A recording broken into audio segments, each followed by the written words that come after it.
welcome to Double Exposure, episode 13. 13? 13. Wow, you were ahead of me this week. Yeah, because I did the thumbnail before we started. I just didn't put the images in, so I don't know what I'm talking about. Hell yeah. It's episode 13. Should we explain what the show is about? Because we haven't done that. Yeah, we have. Not since like episode 1. I mean, they can go back. Fishing for Dragons, that first episode is called. This show, I'm Sean. I cover video games and internet stuff when I can, when there's interesting enough stuff. It's normally depressing. Normally depressing, to be honest, my side of things, because it's like the industry's on fire. Yeah. And you cover movies and television, generally speaking. Me like big movie. Yeah, exactly. Speaking of big movie. Big movie. What have you got for us this week? Okay. We seen Mortal Kombat. Yeah, we did. We put out a spoiler talk for that. There's a spoiler talk for that, so we won't go into that. But it had a massive drop-off, but it's still doing better than the first movie. Is it making money this time? It's doing better than the first movie. Because the first one made a loss, and this one's looking like it's going to make a loss, and the third is in production. Who's doing this shit? How much money is this making? How much money must this be making the games? Yeah. Because the games also, as far as I know, are owned by Warner, who are making these movies, I believe. Well, it's a good introductory point for someone to the games, like. Yeah, no, I agree. I mean, the movie was super fun. I thought it was good. Yeah, I thought I had a great time. You could show that someone who's no interest in the games. He might go, I might play the game. I might play the game. Yeah, have a bit of fun, fighting game. You know, I'm not really a fighting game guy, but I've been aware of them all my life, so I knew what I was doing. So this is saying now it has grossed 101.2 million worldwide on an 80 million budget. So it's made money. Okay. It's made money. Okay. But normally, I read a couple days ago it was 70, so that's good. These articles, sometimes they don't include the marketing in the budget.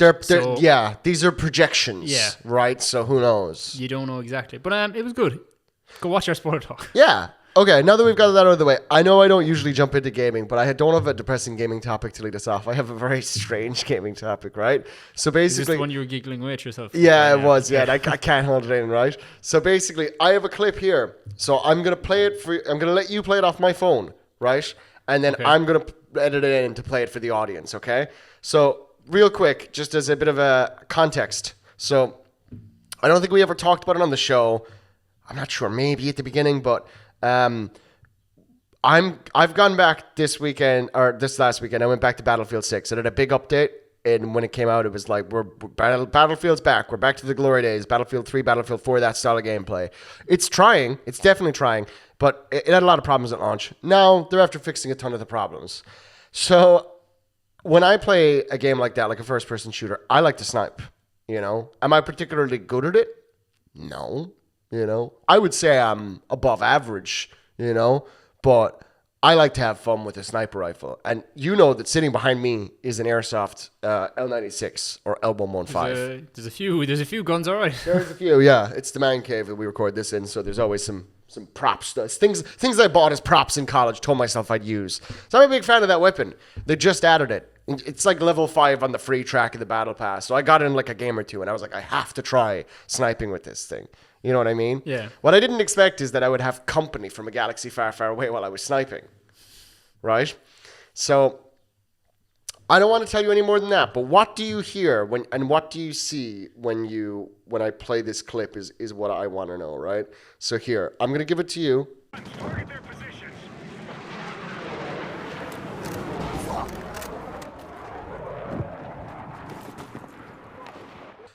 Yoda is behind me saying fuck. How did you know that's Yoda? It just sounds like Yoda. I don't know what it was. There was no one talking. This is weird. Yoda just comes up from behind. I miss a shot. Yoda goes, fuck. I don't know what that was.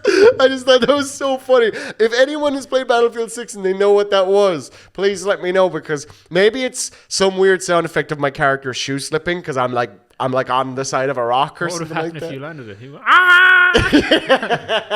Like a Star Wars 2 death song. Fucking strong you have become. Like every time I land a shot. There is no try. Sniper, no snipe. Headshot. Kill-tacular. Do no scope. Close your eyes and use the force. I just thought that It was insane. I hope that I've edited the clip. Hopefully that comes through. Oh my god! But Yoda, the Force is with me when I'm when I'm sniping in Battlefield and missing all my shots. But I sent it to Georgia. I sent it to a few other people. No context, and they've all said, "Why is Yoda behind you?" And then I turn around and he's gone. He's up on my shoulders hiding or some shit. I don't know. I just thought that was so funny. He's on your back like Luke. Yeah, that's exactly what I was picturing. Like, no wonder the other snipers are getting me. I've got a fucking green man on my head. Oh my god! All right, what else have you got? That's. I just wanted to. I couldn't hold that in. The Punisher special came out. Oh yeah. It has mixed reviews. Some people didn't like it. I liked it, but it's definitely like a pilot episode. Well, I heard John Bernthal's thing is he's like, I'm good until they let me produce the show. I'm good. But he wrote this. Yeah, no, but he says like, if they don't let me produce, I'm never coming back. Yeah, but it's definitely like, it looks like when you watch it, you're like, oh, this is a great pilot episode. Oh wait, there's not a show after this. So it looks like it's kind of a tester to see would people watch it, but also as well it kind of sets him up because he's going to appear in Spider-Man next month. The film? Yeah. Oh. Yeah. The Punisher? Yeah, he's going to be in it. But John Bernthal, I don't know. he wrote that and starred in it, and he wrote the episode of The Bear and starred in that dropped. Yeah. So, yeah. John Bernthal and dropping things out of nowhere. Yeah. Yeah, what's the bit? Week. Yeah, what's the bit? He wrote it, he starred in it. The acting in it is unreal by him. He's great. I mean, he's an incredible talent. People are giving out as well. They're like, oh, it's very short. It's like 44 minutes. And it's like, but the thing is, right, it doesn't matter how short, how long it is, as long as it serves what it's supposed to do. Yeah, exactly. You could extend it to 3 hours and then people are complaining it's too long because it doesn't have to be 3 hours. Yeah, 100%. But the action in it's very like The Raid. It's sick. That's a good, sick. Yep, The Raid is a great film. The action is fantastic. There's not much more to say that. It's like, this is great. You have another topic, or will I? I've got a few. So this is something that I don't care about. I'm going to ask you if you care about it. Where are you on the excitement spectrum for, there's an indie game coming out soon. I don't think a lot of people are aware of it. I think you know about it already. It's called Grand Theft Auto 6. The leak said that the pre-orders would drop today and they haven't. So there's you know. Don't know if I know that one now. You never heard of that one? No, it's a small series. You never heard of, San Andreas, I think it's called. San Andreas. No, I haven't. Something like that. Yeah. And there was Vicky City, I think, as well. No. Yeah. Yeah. There was also one that was just called like Getav as well. Oh yeah, Getav. Getav. Yeah. That's the one where I think that's the one where you have like the controller is like a guitar. Yeah. Yeah. And you have someone on the drums. Yeah. All right, what's your next topic? People are going to be burning down GameStops because this game is not up for pre-order. Is never coming out. Yeah. Also, right? I'm not that excited for it, to be fully honest. No, I don't give a fuck about Grand Theft Auto. Here's my thing. Can I give you a hot take? You ready for a hot take? I think we'll have the same take, but go on. That Rockstar don't make good games. They make movies that are mildly interactive. Like, I enjoy GTA 5, but like it wasn't for the gameplay aspect of it. It was for I like the story, the narrative, the choices at the end, and the characters. Definitely, and stuff, But like, I completely agree with that. Like I don't know. Did you ever do Red Dead? No, I didn't. But it's on my list of games to play. I remember when Red Dead was like in preview, and they were like, the horse's this is real. The horse's do you know about this? The horse's balls in Red Dead? No. So the horse's balls will contract and shrink in regards to the temperature of the area that you're in and the season. That's real. No. Hold on. Someone coded a system for that. Why is that a thing? I don't know, but like people who defend this game then, and they're in the comments, they're typing right now. You know what? Type them. Give us the engagement. Please type them. But that people will be like, oh, you guys always pick on the horse's balls. You don't talk about the amazing story. No one's denying the writing is good. No one's denying that. But I swear to God, I wish this was a video show because like the way that Arthur in that game like moves his gun is at the speed of like a geriatric arthritic person. Well, he's sick for half of the game. I know. He's stupid and shitty and slow before that. It feels like I'm walking around with a tank instead of a human. I hate it when games feel like that. It's just, they're not my thing. They're too pretentious. They're like, I'm into it now. They're like, you know the way like sometimes A24 cooks and sometimes A24 just makes slop. Yeah. You know? It does. It really does. That is how I feel about Rockstar. Like Bully, one of the great games of all time. Red Dead 1, incredible. Red Dead 2, don't know why you had to make me control so slow, you know? Don't know why you had to do that. You know, like Grand Theft Auto 5, that game controls fine until you need to do something that the scripting isn't like good at, like meleeing someone. Do you know the way the whole game hangs up when you melee someone in that game? It just feels so weird. And then there's the first person mode, which genuinely I don't know how that ever shipped. Like that just First person mode. you know there's a first person mode in GTA? There is. Yeah, there I is. completely blocked it out till you said it. Yeah, but it looks weird. It does, yeah. Like it just looks like it's obviously not meant for that, but like there's Yeah. other games that do the third person and then when you aim in and scope, you go first person, like Metal Gear. Yeah. They do it so smooth. The guys at Rockstar, they have the biggest studio in the fucking world. There's no competitors where they are. They're in fucking New York. You know what I mean? And there's no one else there. And they, you know, I just don't understand why they can't just actually polish the games that they make, you know? And meanwhile, they're like, look how many bags of plastic we put in this street and we made it look like a real street in New York City. And it's like, okay, that's fine. Can I have fun though? Oh, well, we didn't work on that. Go fuck yourself, dude. Hate Rockstar. So That was you're gonna not suck. excited for Getavi. I'm oh yeah, Getavi. Yeah, Getavi. Getavi. Yeah, not to be confused with Getav. Getav. But Never coming out. I mean, if I can play it with the Guitar Hero controller, I might try I'd it. rock with that. All right, what's your topic? The Batman 2 cast. Okay, let's talk about this because I've heard some ruminations. But hit me with it. Refresh me. So we have Mr. I'm just bringing it up here so I don't miss anyone. Mr. Robert Pattinson is returning as Bruce Wayne. Shut up. Yeah, I know. Okay. Then we have Colin Farrell is returning as the Penguin. I'm surprised he said he'd never get in that fucking mask again. Good for him. Well, I think he's contracted for at least 3 of them. So Colin, you fucked it. Andy Serkis is returning as Alfred. Okay. Jeffrey Wright is returning as Commissioner Gordon. Okay. Jamie Lawson. Jeffrey Wright was so good. Yeah, Jamie Lawson is returning as Bella Rail. Joe, she's the she becomes the mayor of Gotham at the end.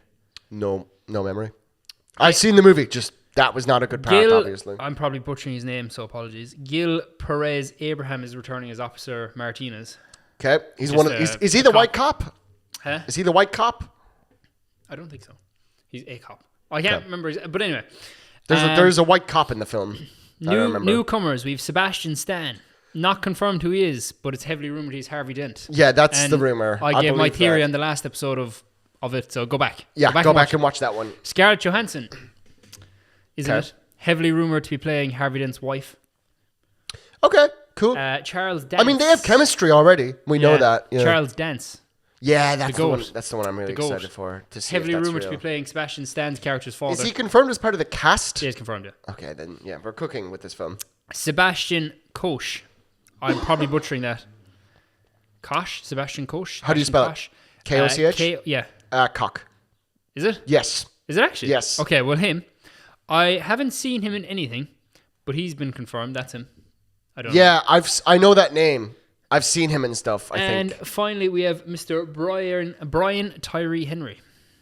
And he is. He. Oh shit! I know him. He's in Bullet Train. He's in. Yeah. He's great. Yeah, he was Transformers 1. He was Megatron. He was in a few things. The He's voice? great. Yeah. Holy shit! Yeah, he's great. But that's the confirmed cast so Wow. far. Okay, stacked. So the only big character looks like they're not returning from the first one is Paul Dano and Zoe Kravitz as Catwoman. Hey, spoilers! cast Spoilers for the Batman. Did the Riddler die at the end? I think I didn't know. No, he didn't. No, he went to prison. He met the Joker. Oh, in that okay. very, very forced scene Yeah. with Barry Keoghan as the Joker. Yeah. Let's pray they're not doing that. Yeah. Well, he lost the role, right? Wasn't that the rumor? Who? Barry Keoghan? No, he got the role. I thought there was a rumor that but I thought there was a rumor that after. Oh, he lost the role of the Riddler. He was auditioning for the Riddler and he didn't get it. They gave it to Paul Dano. So then Yeah, but they were like, I "Don't do heard Joker." that he lost the Joker somehow in this. I think just don't do the Joker. For a Yeah, while, no, it's because not that type of cinematic universe. I used to like the Joker and now I hate the Joker because he's like Done to death. Yeah, Yeah. but that's the cast stacked. Yeah, Stacked cast. yeah. Matt Reeves. I trust him to make a good movie. Yeah, I think it'll be good. And it's set in winter as well. They Okay, confirmed that. cool. I like that. I mean, I don't know if I said it on the podcast. I thought the first film was okay. I like the first one. I thought I thought the first film was good. But Yeah. I don't know if it scratched the itch for me that I thought I would get out of the film. Definitely left a little. I left happy, and then the more I thought about the film, the more I kind of was disappointed. I think I was a little blinded by the style. I don't think there was a lot of substance in the film, and I wanted more. So I'm hoping this one delivers. It's our friend Dara's favorite movie. Clausen. Yeah. Yeah, he's a bit of a Riddler himself. It is his favorite. You can send him that; he'll enjoy that. I loved it. But yeah, I watched The Penguin. That was great as well. You should probably watch that. That is. I'm fantastic. alright. Thank you, but yeah. And that's it for the Batman cast. Cool. Have you got another topic, or will I? I've got a couple. Yeah, I mean, I'm real quick. I mean, okay. Where do you want to work in the? I've one depressing one this week, and then I've one that I think is an interesting discussion. So which one do you want to do? Let's leave the depressing to the end, so people okay. actually keep listening. Yeah. No, you know what? Fair enough. Yeah. Okay. So, do you want to do the interesting discussion? Let's do that. Okay. Sure. What's an indie game? What's an indie game? What's an indie game? Define it for me. Indiana Jones. No. No. What is an indie game? Independent studio. Isn't it? Okay. Independent studio. Yeah. Is that your only That's what I qualifier? would think. Yeah. Okay.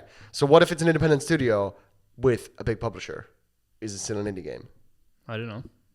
So a lot of money being thrown I at don't it. know. It has support. It has marketing. It has all of that worked out for it. I would say that is no longer an independent studio because they are contracting with a publisher. You know what I mean? I suppose. Yeah. So this brings us into the topic. And this is, I don't want to say this is depressing. There's a bit of controversy around this game. Have you heard about a game called Mixtape? I have. I just seen before I came up, Jeremy Johns put up a video saying, so I played Mixtape, and I didn't watch the video. Okay, so there's some controversy about Mixtape, right? So basically, I just want to make sure that I get my facts right. So yeah, okay, I have some facts here. So basically, Mixtape is a game that's kind of like inspired by like being a kid in the 80s. Okay. But when I say that, most of the game is a walking simulator from what I've seen. No, not all of it. Okay. And that doesn't mean it's not a game, by the way. There's plenty of people. Do you remember when we were younger and it was like there was this whole debate about whether if it's a walking sim, it's not a game or like whatever? I think that's bullshit. You know, because then you can say like point and click adventure games like Telltale, The Walking Dead are not games. They're great games. They're great games, in fact, right? So I don't agree with that. My question is more to do with like what is an indie game, right? So my definition for an indie game, right, is less than 50 people working on the game, independent studio, no publisher. Okay. Because I think that's fair enough. There was a big controversy over this about a year or two ago, where at the Game Awards, there was this game called Dave the Diver that was made by like a couple of people. Maybe one, maybe four, somewhere in that number, right? Maybe 10 at the most.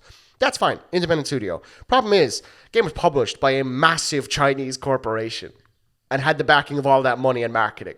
So I don't think that's an indie game anymore. So if you're trying to put that up against something that is a natural phenomenon like Undertale, that's not a fair fight, in my opinion.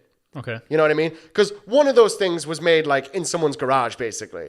And one of them was made like, you know, in someone's garage that it has Lamborghinis in it. You know, like they're different, you know? So Mixtape is interesting because Annapurna Interactive published this game, okay? Which means it does have a publisher, but they're famous for like doing smaller games and helping indie games get across the line. So I'm willing to give Annapurna a pass. But the CEO of the studio that made Mixtape, their dad is Larry Ellison, who is the chief technology officer of Oracle and one of the wealthiest billionaires on the fucking planet. So everyone was like, oh, why is this indie game that's basically a walking simulator? Those games normally review at like 6.5, 7.5 out of 10, getting 10 out of 10 across the board. Okay. So I'm not trying to slander anyone here, but people are saying it's quite suspicious, basically, is like the whole controversy there. I'm not saying that. That's what the discourse online is saying. Yeah. I don't want to get sued. I don't want this game to do good or bad. I have no stake in this. I haven't played the game yet. I will be playing the game. I'll talk about it on the podcast because I think it's an interesting case study now. But basically, there's a massive controversy online asking the question, are reviews being bought, basically? Yeah. I don't know. I don't have any of the answers. That is the CEO's dad, though, and that does make me go, you maybe look at it. Maybe look into it. You know, do your own research, people. I'm not saying anything, but I'd be wary. Yeah. For sure. You know, I don't know what. Pitch me the game. What's that? Pitch me the game. Pitch you the game? Pitch me the game. I mean, it's How'd you know? What's that? Pitch it to me. Okay, well, Make me want to play it. You want me to? Yeah. Okay. Mixtape is a game where you're in the 80s and you're a kid and you're hanging out with your friends and you're getting high and you're making a mixtape, I guess, you know. Stranger Things with music. Yeah, I mean, kind of though. Like, it's. Have you seen what the visual style of the game looks like? I've seen like the poster. I've seen nothing else. It's very like it's kind of like it's not claymation, but it's kind of like in that Coraline-y kind of style, but like I don't like softened. that style. You know what I mean? That wouldn't be for me, no. No, it's like a cell shaded kind of thing Yeah. as well, you know. But like, yes, I saw someone on Twitter post a picture and they were like, "Here's 30 uninterrupted seconds of mixtape gameplay," and it was just that blonde girl with the jacket or whatever, and it's just her running in a side scroller segment and jumping over obstacles that aren't trying to hurt you, and it was like, okay, yeah, okay, I don't know. There's a discussion to be had here. I haven't played it. I haven't played it yet. I've heard the studio's prior games were fantastic, but now I also want to know, were they poisoned by some review stuff? So I don't know. Again, we're not saying anything here on Double Exposure. Do your own research, but it's. I think it's very interesting. And the question is of what is an indie game is interesting because we've had time in movies to figure out what an independent movie is versus like something like a blockbuster, right? Now define a blockbuster for me, right? Yeah. Like we made up these terms and we know we can feel them out in our head. But video games, because they're a newer thing, we've had 100 years or more of movies. You know, more like 150 now, you know, really, to figure out like what these terms mean. How long have games been taken seriously as art? Maybe since we were kids, even then not by most people. So Yeah. there's just it's more, for me, it's more interesting about like the terminology and the evolution of that than anything else. But yeah. That's mixtape. We'll have more for you in the future when I play it anyway. So Interesting. thought that was quite curious, yeah. Well, no, we'll leave that for a minute. The Mando. Oh yeah, let's not get into the boys. I'm still in a good mood. Okay, I haven't seen any of it. The Mando. Yes. The baby Mando versus Groglin. Yeah. It's getting mixed reviews. They're going to punch for bit and be mates. Fuck. That's where it came from. Mando whips out the dark saber and he goes, fuck.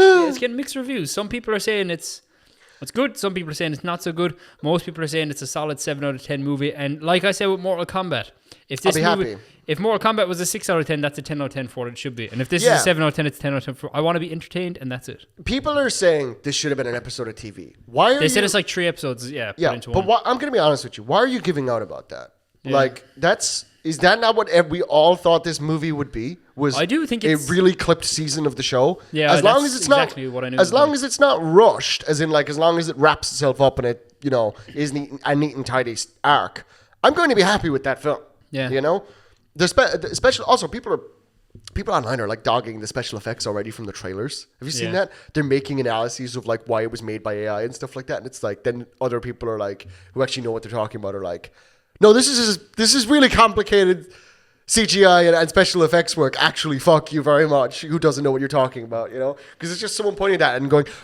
Chad, how can you not see that's AI? It's like, fuck off. You have no authority.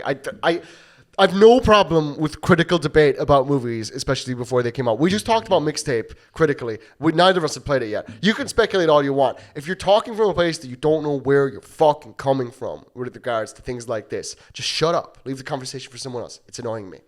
I don't like when movies that just look fun are being sabotaged before anyone has had a chance to have fun. That's the point. It's not going to be Empire Strikes Back. It's supposed to just be fun. No one thinks this is earth-shattering. It's supposed to be. Do you know what I heard someone say it described as, right? And I think this hits the nail on the head. Yeah. It's supposed to be an entry point for new people. Bang. There you go. Yeah. That's exactly what it is. Because, to the Mando era. Yeah, because someone said to me, they were like, actually, I think about it, this could be a great like jumping on point. And they were on about my sister who's never seen any Star Wars. They were like, she would probably like this, could be a jumping on part. And I was like, I think she'd watch it and she'd actually like this movie. Yeah. Personally, I don't think she liked the other Star Wars movies, but that's just her taste. Like, that's fine.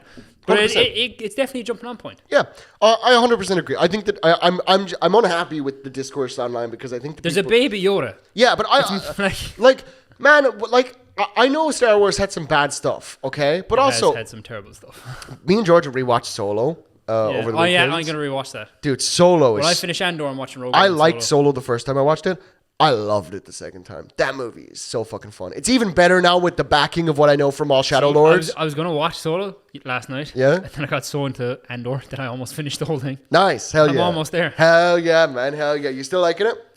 It saved my love for Star Wars single-handedly. Yeah, 100%. Yeah. I get you. It is, like, for me... Well, we'll talk about it. Maul got you on this train, though. Maul got me to watch Andor, but Andor's just, like... It's so good. Yeah. Yeah. Man. It's pinnacle. It's, like, for me, it goes Empire, Andor... and then we'll have to talk about anything else that comes after that. Let's go. Okay, I can't wait. We'll be re-ranking the tier list eventually. Now that our eyes have changed to see through the flames of bad Like Disney. if you go back a couple of episodes, I was like, oh, I don't care about Star Wars anymore, and then you click on this, and you're like, I want to watch Mando Solo and again. Grogu I want to now. watch Rogue One again. I Yeah. want to watch. Well, the good news is this is being recorded on Monday, the 18th of May. This is being put out on Tuesday, the 19th of May, and then on Saturday this week. Oh yeah, we're seeing it Friday. Yeah, we're seeing it Friday. It's coming out on Friday. On Saturday this week, we will have a full spoiler talk for The Mandalorian versus Grogu. Baby Mando Up for your viewing pleasure. So go see the movie Friday. Come hang out with us. Talk about it. You asked for it. Here it is. It's coming to you. No, it's not here right now. Not here it is. But I had a conversation with someone. They were like, "Oh, I can't believe you're excited for this slop." I'm like, I don't know how you can call it slop when you haven't seen it. But the cynicism is really getting to me, man. Yeah. Like when I was, if you presume a movie is going to be bad, you're going in with that confirmation bias. you're gonna come out saying it's bad. Yeah. Because you put it in your head. But like if I, like a couple of weeks ago when I wasn't excited for it, I didn't say it was gonna be bad. No. I even said, "Oh, I think it'll be all right." Like, Yeah. but I don't think it'll be anything groundbreaking. Yeah. You No. can't go 100%. and say, "Oh, it's gonna be crap." It's gonna because then I said to someone, I was like, "Oh, because I'm on such a Star Wars high, I'm more excited for this than I'm excited for the Odyssey," and they took that to heart. And like, I was basically evil. Like, I was basically a villain. Like, Yeah. I was evil. I was an evil scumbag. The dark side has And I was overtaken like- their soul. I was like, man, right? Like, to be honest with you, I think I'm gonna enjoy it more than the Odyssey. Yeah. and it's They'll it's come- all subjective. When they come back from the Odyssey and they go, it wasn't great, say, it appears in your anger, you have killed it. all because I said I didn't like the last Odyssey trailer, and they were like, "You're doubting the GOAT, Christopher Nolan." I was like, "I am." He's doubting- not the GOAT, I'm like, man. first of all, he's not the GOAT. No. And second of all, Didn't even I know am literally doubting- exists. He's the GOAT. Yeah. Yeah. Come on, brother. Oh my Maybe god. John Favreau's the GOAT. We'll see. We'll Well, see let's this weekend. finger. I mean, he's done a lot for us already. So here's hoping. All right. So It does exactly. It's going to do exactly what it needs to do. 100%. That's it. 100%. How many more topics have you got? I got the two. I got the boys and one more. I also have two, so we're gonna go into something I've been doing. So I've been replaying a little game that I'll throw another spanner in the works at you actually about the indie game thing because this is not far off an indie game in my eyes. But I want to know what you would say, right? Small Polish studio called Questline that is working with a publisher, but the publisher is of a card game company, not a video game company. Okay. So I think again that's like borderline indie. The publisher doesn't have experience making video games Yeah. and marketing those, so I don't know. It's just, like I said, these terms are vacuous, but I find them interesting. Anyway, Tainted Grail: The Fall of Avalon. Oh my God, you've got to play this game. Tainted. Yeah, I know. Yeah, Grail. I know it's not a great name in English. I'm sure it sounds better in Polish. Oh my God. This is one of my favorite games I've ever played in my life. It is a Skyrim-like, is how I would describe it, I brought it up here. Interesting. where you are in Avalon and King Arthur is in a cycle of resurrection and life and death. He has been gone for 6 centuries and he is awoken in your mind. You must escort him to Camelot sounds to kinda fire. save the world. But he's in your head the whole time. So every time you make a decision in the game is about narratively, the narrative is about the process and the experience of making decisions and making hard decisions that will have consequences beyond you. This does look very Elder Scrolls. It's amazing. I'm It's just scrolling through incredible. a couple of you would images, you would love this game. It's also like 40 instead of like 70, and it's like I'm on like my 3rd playthrough right now. I'm fine. I'm doing an archer build now. It's kind of great. If you pick it up, let me know because I need to tell you how to kill the tutorial guy because you should just kill him and get his armor. Fucking hell, man! This game is incredible. The whole game is about making decisions. Every time you make one, you make a campfire. So like, I love this. I don't know why Elder Scrolls games don't have this. So you'd be out exploring and whatever, and then you can make a campfire, and then you can spend like a special resource to make a safe bubble around it if you want. So you won't do that all the time, but then when you do that, you can do alchemy at your campfire. So you don't have to keep going back to the town to craft stuff and whatever. You know, you don't even have to do that for smithing. If you take a perk, you can get a smithing table at your campfire and whatever, but you can deploy that anywhere.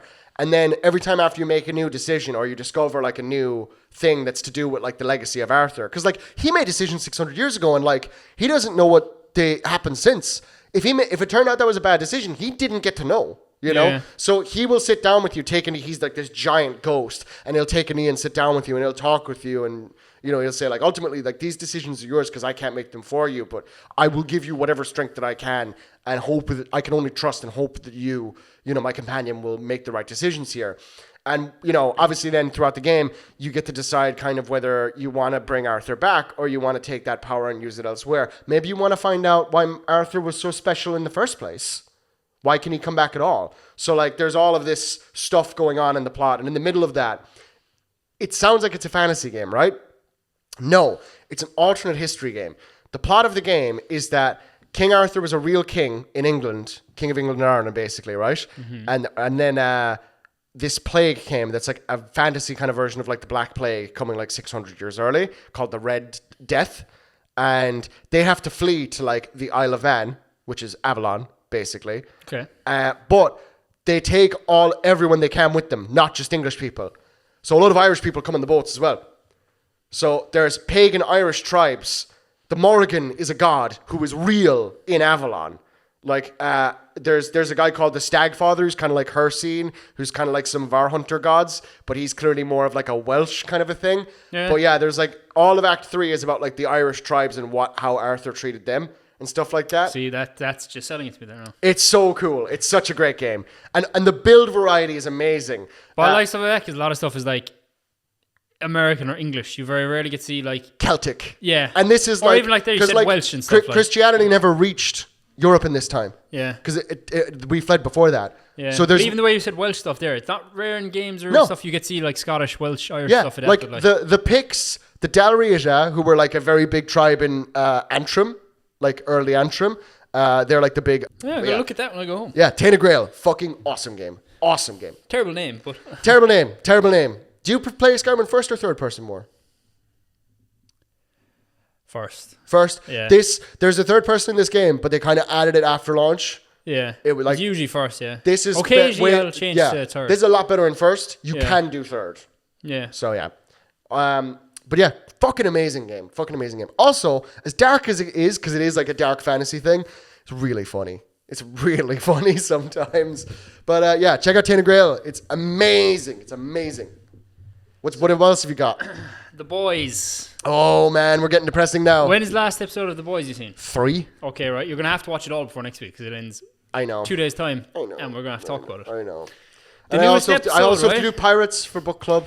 The newest episode of The Boys is one of the worst episodes of the entire show, in my opinion, right? Ooh, and this is the second last episode? Yeah, it was trash. It was absolutely trash. Someone said to me, they counted, right? Oh, they're saying the same thing. It's trash. Okay. It's absolutely dog water. Except the ending. One thing happens in the ending, and there's one bit of line dialogue, and I thought that was kind of fire. The rest of the episode is trash, right?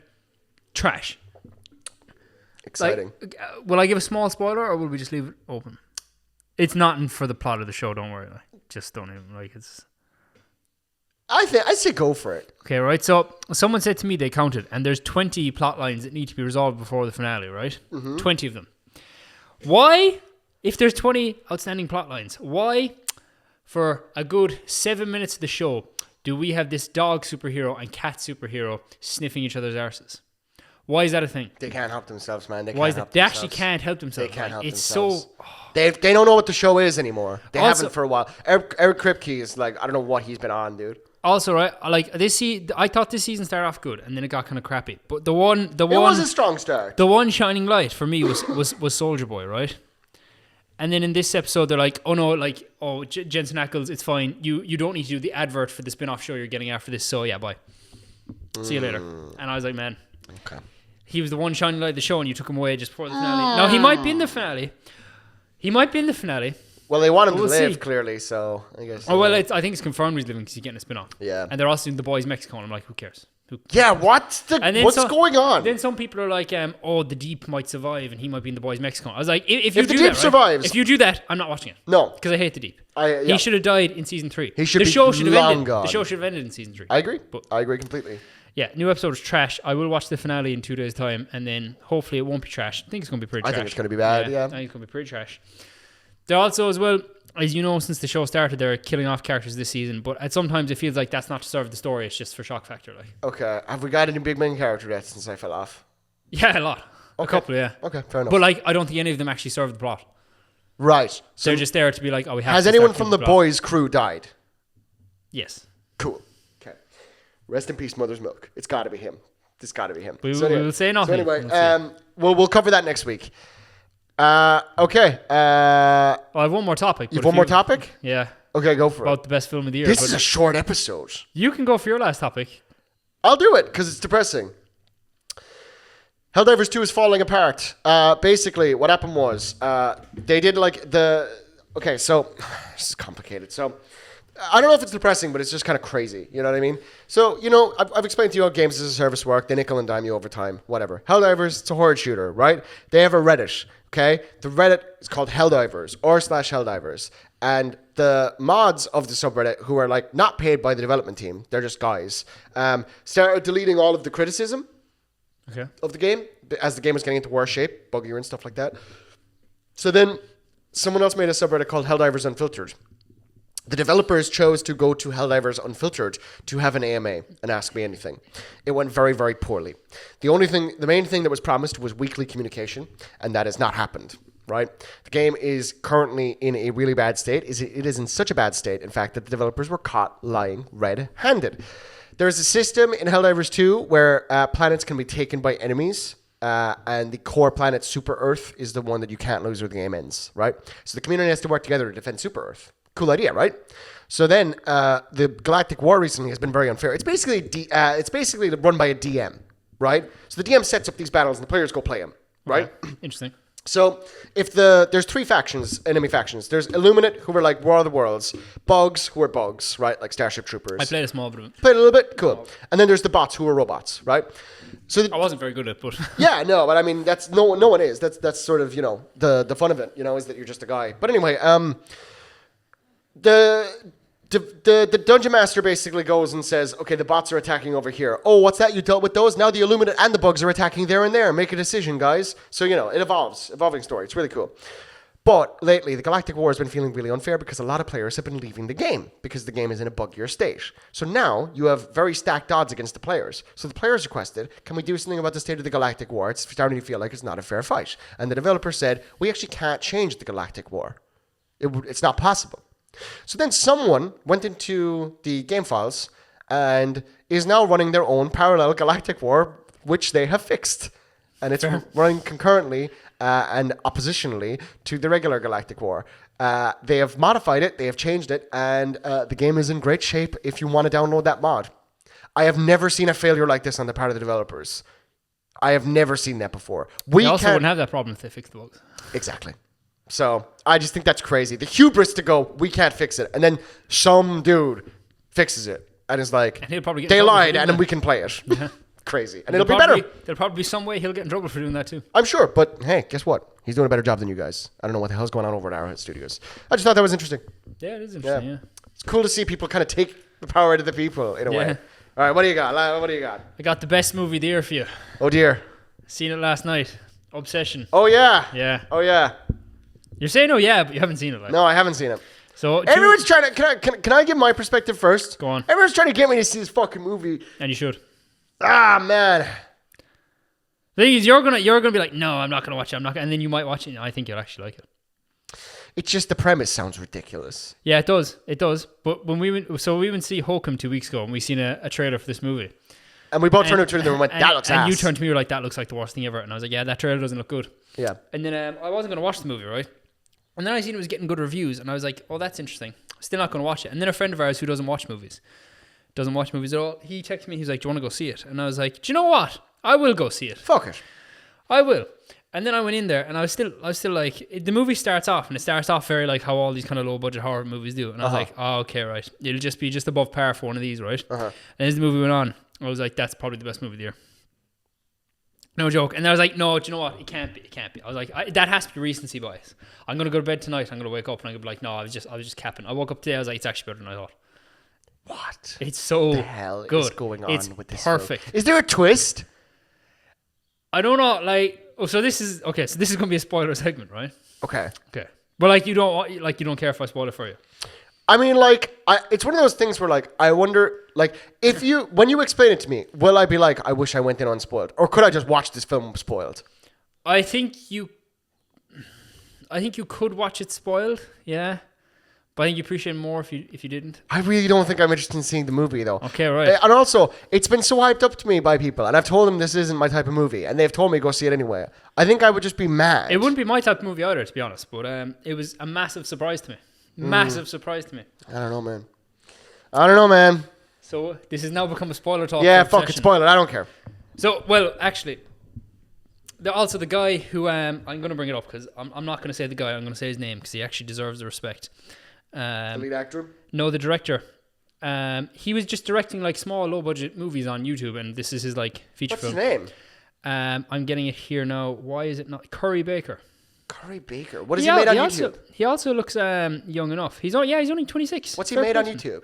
I don't know exactly, but Hold on. Curry Baker. Curry Baker, yeah. Films directed: Obsession, Milk and Cereal, The Chair, Anything But Ghosts. I think that's coming out Barker? next. His next movie as well Is he Barker? Yeah, he's Barker. Oh, that's probably Is it, he yeah. related to Clive Barker? I don't know. But he his next movie is going to have Bryce Dallas Howard in it. I'll watch that. I'll go see Bryce Dallas Howard. Is it called, is that Anything But Ghosts? Yeah, I think that's the next one to come out. Aaron Paul as well. Yeah. So the girl Steven Schneider? Damn. the girl in this who plays Nikki, who's one of the main characters, right? I'm probably butchering her name here, but she deserves respect. Indy Navarrete, I think. This is her anyway. I'm so sorry. I can't pronounce her name. But, Yeah. But Hold on. Do you want me to try? Yeah.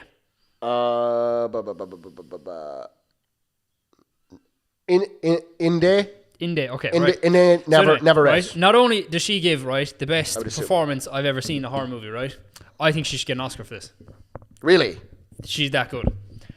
Like, oh man, this movie is just something else. It's just like it's so good. I came out, I was like, I'll probably give that an 8 out of 10. And then I thought about it for a second. I was like, there's actually nothing I could justify not giving it a 10 out of 10. Like, I was trying to look for something wrong with the movie and I couldn't find it. It's so good, like. I'm so suspicious of all of you people. So I just don't believe we're it. becoming a spoiler talk now. Yeah, by the way, this is a first-time director. If you're watching this and you hear me giving out, I'm not giving out about your film, dude. I'm sure you made a fucking awesome film, and I'm happy for you for breaking out of the system. You made my favorite movie of the year so far. I'm just dubious of all the people telling me that I would like it when I don't really like this type of premise. No offense, brother. He's doing Hope very we're well. good. Come on the pod. The movie was $750,000 to make, and at the moment it's made, as of us recording, 16 million. I read 23 million. Or maybe it's 23. Yeah, on last Wikipedia, I read just there. 16. I read 23. Currently sitting on Rotten Tomatoes. Yeah, 23.1. Yeah, currently sitting on Rotten Tomatoes at 94%, which is the highest horror movie since Sinners. Sinners is probably my favorite movie ever made. Yep. It's up there anyway. Right. So, what do you know about the movie before I get into it? I know that it's about a music store employee guy who makes a deal with something to make a girl love him. Okay, right. So, the main character of alright, so when I talk about this, right, you have to understand, right, the terms I'm going to use here are protagonist and antagonist, right? They're not the same as villain. No, yeah. Right, so well, I mean, it sounds like she's a victim. Yes, so he's the protagonist of the story, and Sounds very Jennifer's Body, actually. He's just a little fucking incel, right? Like, oh, really? He's just a little cocky incel, a little weasel boy. The movie starts off, and you feel like at the start, you kind of feel a bit bad for him. So this is full spoilers. His cat dies at the start. And you're like, oh man, do you know, anyone who's lost a pet, that sucks, man, that sucks. So you kind of start off feeling for him. And he's like, oh, he likes this girl. And you're like, you know, you can relate to that. Like, you know, everyone likes someone at some point in their life. And he's just really awkward about it. And you're like, oh man, you know, you kind of feel for him. And then, so there's him. His name's Bear, right? I think that's a nickname. I can't remember what his real name was. There's his friend Ian the goat, right? We love Ian. We love Ian. And then there's Sarah, and then there's Nikki, who's the girl he likes. So you kind of get off from the bat that Sarah might like him, but he likes Nikki. Right. Because he's obsessed with Nikki. So then Nikki's like, she's one of these like star sign gals. One of these likes all that stuff, right? Yeah. She's so, alt. Like, she drops her like necklace or whatever down the sink, and he's like, oh, I'm gonna buy her a new necklace. I'm gonna be that guy. This is how she's gonna love me, right? Yeah, you want to come into my home and buy some nitsticks? And he goes into the shop anyway, this like shop like that, and then he can't buy a necklace because it's not there. So he buys these things. They're called one wish willows. She's like, oh, she'll find that funny. Where you break it, and you get one wish. Yeah. So he buys that anyway, and then he goes out with his friends, and he has the opportunity to tell her he likes her. Mm-hmm. She even asks him, she's like, oh, do you like me? And he's like, oh, I like you as a friend or whatever. And then she goes inside the house, and he's like, oh, I'm a loser. Like, oh, I suck, man. So he like obviously doesn't think it's going to do anything. So he breaks the stick, and he wishes that she would love him more than anyone else in the world. And then this is where like the horror movie thing starts. Right? It's not more scary than it is eerie and creepy. It's actually really funny at some points, but it's trying to be funny. Yeah. But there's one jump scare in the movie, right? I've never seen any cinema ever react like this. The whole cinema, right? Popcorn, everything was in the air. Everyone jumped out their seats. Like, caught everyone off guard. Awesome. Caught me off guard. Like, I was there at Rachel and our friend and his girlfriend. We were out the seats, and like you could actually like hear people grabbing themselves like that. It was oh man, it was so well done. That's awesome. That's cool. So he cracks dope. That, and then she comes out. Yeah. And she like starts acting weird. But obviously, if that was you, you wouldn't think that this thing you bought in a shop made your wish come true, right? So anyway, she goes and she basically goes back to his house. And they don't sleep together, but she's acting really weird. And you can tell like he like, you know, she starts kissing him, he's into it. But then she starts acting a bit weird and he's like pushing off or whatever. And then he thinks nothing of it. And he goes to work the next morning. But that night she tells him she's acting weird because her dad has cancer. But you find out from another character she doesn't have any relationship with her dad. But that's this guy Bear. He's like, no, that's it. Like, I'm in, you know, like that's whatever. Like her dad has cancer. That's why she's acting weird. That's his justification. Head, like. And he goes to work and Ian's there. And Ian's like, he's like, oh, you just came in together. He's like, oh, so what happened? You told her how you felt. And she felt the same. He's like, no, I didn't tell her, but like, she just got really weird. And he's like, all right. And then he's like, I'm not supposed to tell you this, but her dad has cancer. And he's like, oh, right. And he was like, so like, what happened? Did you end up like sleeping with her? And he's like, oh no. And he's like, okay, good, because that would be you like taking advantage of the situation. Like, don't do that, man. Ian calls him out his bullshit straight away. He's the goat, right? And then anyway, so they think that that's why she's acting weird. Right. And then she shows up that night and she's like apologizing for acting weird. And then she like says like, oh, I really like you. Do you like me? And then it cuts to them like getting together or whatever. Yeah. And then like a little bit of a montage of like now they're in a relationship and stuff. But then everyone else is like, this is weird. Like this came out of nowhere. Like, and then everyone else is like, Ian calls him out again. He's like, man, if she's going through something, you shouldn't really be taking advantage of a situation like this. Like, and then anyway, he finds out because Ian looks into it then because Ian's the fucking goat. And Ian's like, her dad doesn't have cancer. Like, what's going on here? So then he like says to her in a restaurant, like, does your dad actually have cancer? And she's like, no, like, why would you bring that up? No. And she starts kind of freaking out because she thinks now he's going to push her away, right? And then, anyway, but then she's like, no, I just made that up to, like, get close to you or whatever. And he's like, works for me. And then, like, but he clicks in his head in that conversation the way they showed of, like, oh, the wish thing actually came true. So, like, because he repeats what he said to her. He's like, oh, so you love me more than anyone else ever, which is what he says he made the wish. And she's like, yeah. And then she says like, oh, I just made that up to get close to you. And then he goes, works for me. And then it cuts them like having sex. So it's like, he knows what he's after doing. Like, you know, he's registered, right? Yeah. And then, right. So then like, you're like, so wait, did she like him anyway? We'll get to that, right? Because that's what it sounds like if she made that up to get close to him. No, but she only made that up after he made the wish. Oh. So then anyway, she starts getting like weird. And anytime she acts weird, he's kind of like pushing her away. And then stuff escalates and stuff. And there's a big portion of the movie. And then like she does something like really weird. What was it? Oh, what is it? She feeds his dead cat in. Because his dream is he wants to be a food critic. So she makes him lunch and it's like, haha, how does cat sound? Like as a joke. And then he realizes after eating his dead cat. So he throws up, right? Yeah. And then he rings the helpline in the back of the wish thingy. And he's like talking. He's like, what the hell? But he doesn't say, can I take back my wish? Your man's like, do you want to take back your wish? He's like, no, I don't want to take back my wish. I want to alter it. So like to him, he's like, he's had the chance to leave her go. He's a little rash. He's a little fucking weird. Oh, he's a bastard. And then anyway, so like he's the chance to leave her go. And he's like, he wants to alter his wish. And they're like, no, we don't do that. And he's like, okay, fine, leave it, whatever, right? Just break it, make a new one, you idiot. We'll get to that, right? So then I mean, still don't. It's gross. He but like, stays with her. And then like it keeps getting weirder. Yeah. And then like Ian starts calling him out with shit. He's like, man, there's something up here. Like there's something up. Like you can't keep like this is messed up. And then unfortunately the movie goes on, and then it comes to a point where so he's like, he realizes the wish thing is real, right? And he's leaving one night. Ian. Then Ian invites him to a party. He's like, but she can't come. He's like, you can come, right? Yeah. She can't come. But this is like, he's like, there's no other girls coming. There was other girls coming. Ian's tested him. Ian's like, she can't come, right? She ends up coming, right? Yeah. And then she gives like, she's writing a book in the movie, but she gives like a little kind of a monologue about her book. But it's like, I didn't think much of that at the time. But then when I thought about it after, I was like, it's actually a metaphor as well. But we can talk about that in a second. But anyway, right, so she like freaks out at the party. But throughout the movie, what happens at certain stages is when like they're about to kiss or something, she like freaks out and jumps backwards. Like she started like freaking out and stuff. And then at the party, she like kisses him.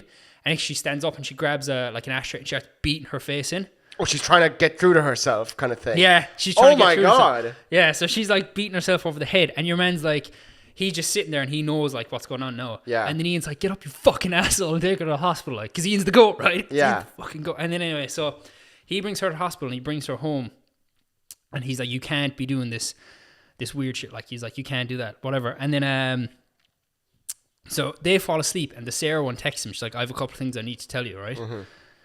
And she's like, you ought to come out, or I'm coming to the house. He's like, no, don't come to the house. And when he's leaving, he hears like Nikki's voice. We'll go back to, so when he was on the phone call to the Wish Willow thing to try and reverse or alter the wish, your man's like, do you want to speak to her?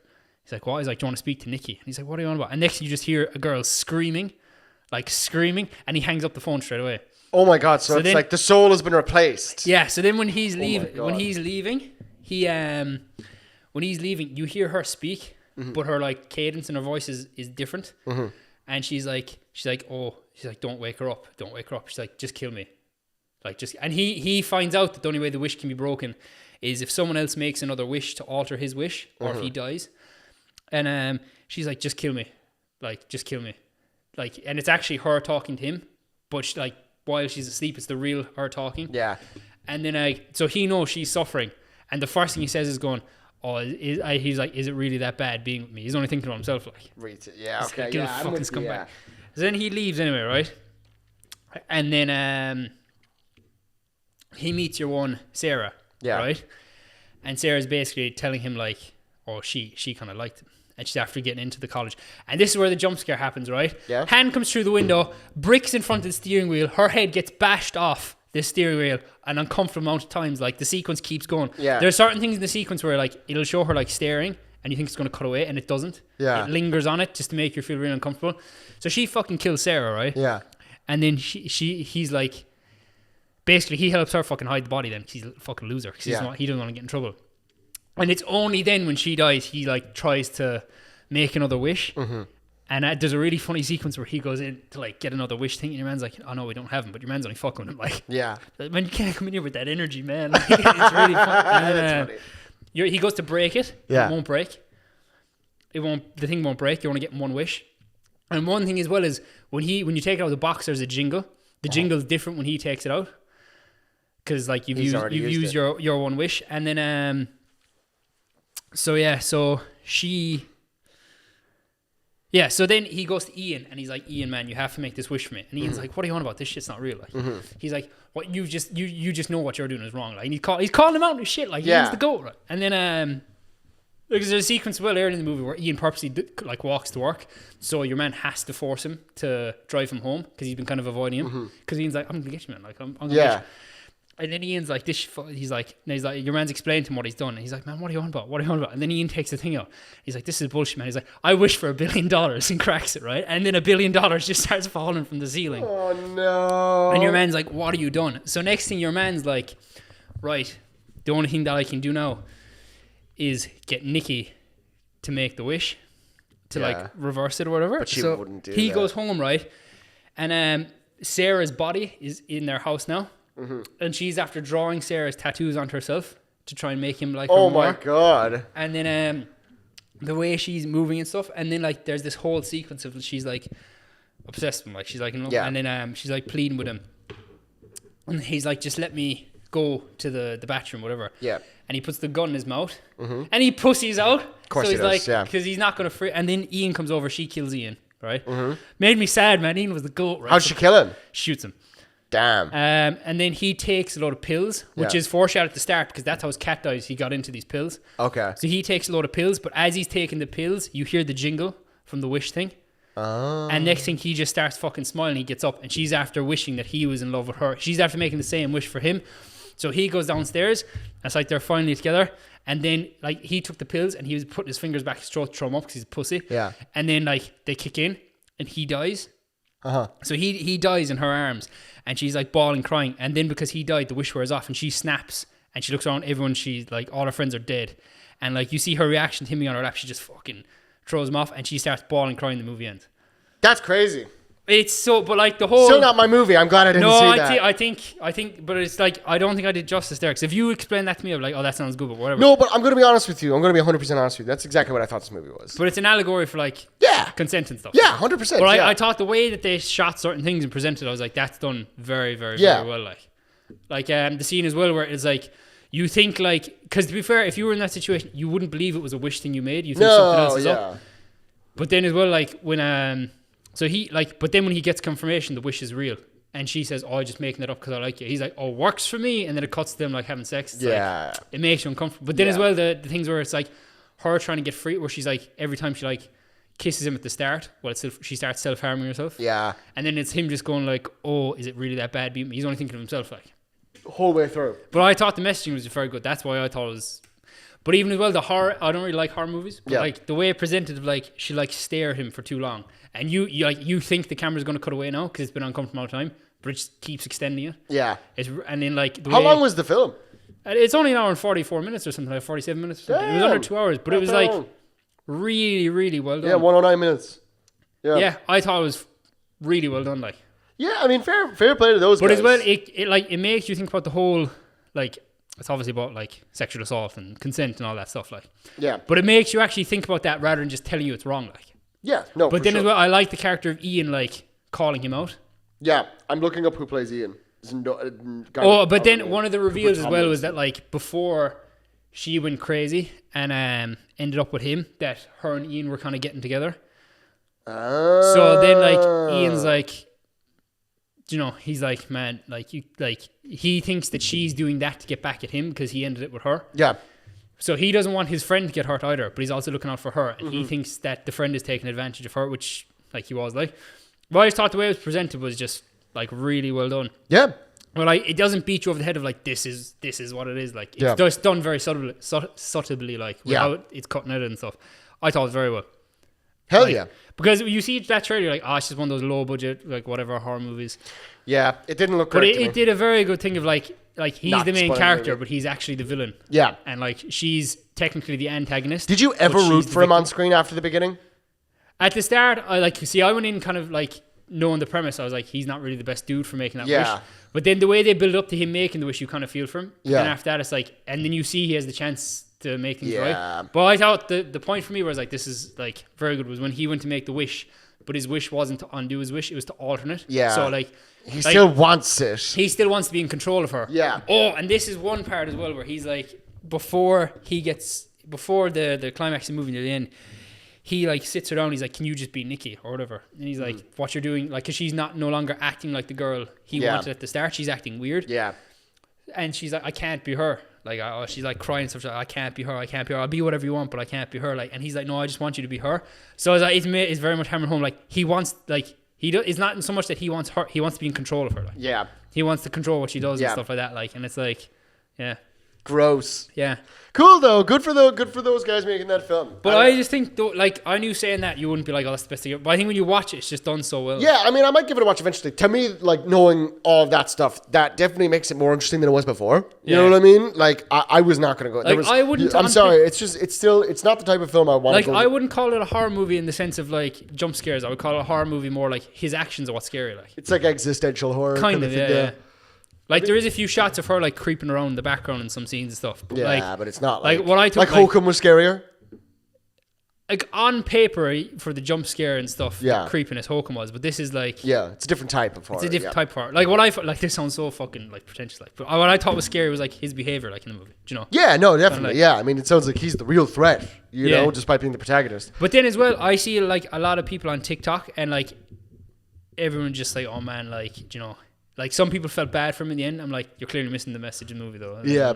But a lot of people are just like, they were going into like little things in the background that I didn't even notice that like set things up and stuff like that. And I thought it was very well done. Like. Hell yeah. Well, it's cool to see a filmmaker breaking through like But I think that. that's a very good movie to make as well, where it's like people will go watch that expecting like a horror movie. But they're getting a message about consent. They're getting a, yeah, because when I came out, like when you come out of horror movies and stuff like that, so I've seen a few horror movies, people are just talking about like, oh, that was scary, or that wasn't scary. When I come out, like I was kind of eavesdropping, like everyone else's conversation, like, oh, like he was such a scumbag. I was like, I can't believe he did that to her, Yeah. and they were actually feeling bad for her. I was like, Yeah. you wouldn't get that, like, Kind of reminds me of, have you ever heard of Promising Young Woman? no, That's a film you might want to check out. That Yeah. is a lot about that kind of stuff as well. Emerald Fennell, girl who did Saltburn. oh yeah. Yeah. Which I don't like, but this movie's better. Yeah, okay, cool. Anything else you want to add before we wrap up? I don't have much to say about it. I still haven't seen it. I would say if you haven't seen it, go see it for people listening. But obviously, if you're listening to this, you've seen the movie, or it's just been spoiled for you. Or it's been spoiled for you. I mean, I'll probably watch it when it comes on demand, you know? Well, I thought honestly it was like the subject matter and stuff very, very good. Yeah. But the way it was directed and everything, and the way like the sound was used, and I thought the acting by especially her. Yeah. Well, the acting by everyone was good, especially her was phenomenal. She's playing like 3 different parts The throughout the film, it only sounds thing like. I thought was weak was the main guy's acting when he was supposed to be like upset at the start about his cat and stuff. But then I think about it after, like maybe his acting in the scenes where he's supposed to be sad is bad on purpose to Yeah. like, you know, make you like Yeah. kinda, Yeah. It sounds like he's a narcissist, so that would make sense. yeah.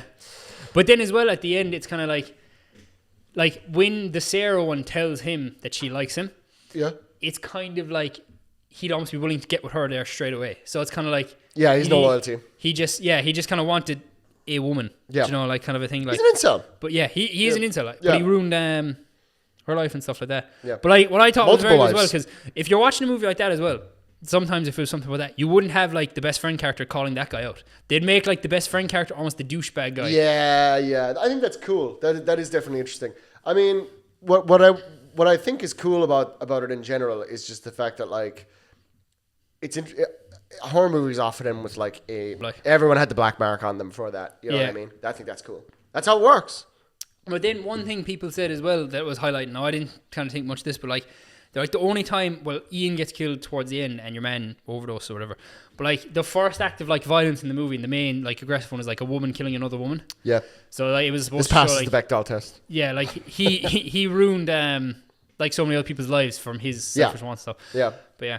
Cool. Yeah. But then, like, a comment I seen then was like, "Oh, everyone wants the manic pixie dream girl until she actually goes manic." Yeah, that's the message. Yeah, but I think as well a big part of it though, I wasn't expecting anything. I was just like, it actually had a lot to say. Like, Yeah, no, fair really, play. really good, Fair play. great acting as well. Well, this has been episode 13. Unlucky 13. Spooky of Double Exposure. Thanks for watching. Make sure you check back Saturday for Mandalorian versus Groglet. Yes. Fuck. Yeah, that's the Yeah. Yeah. Yeah. Play us out.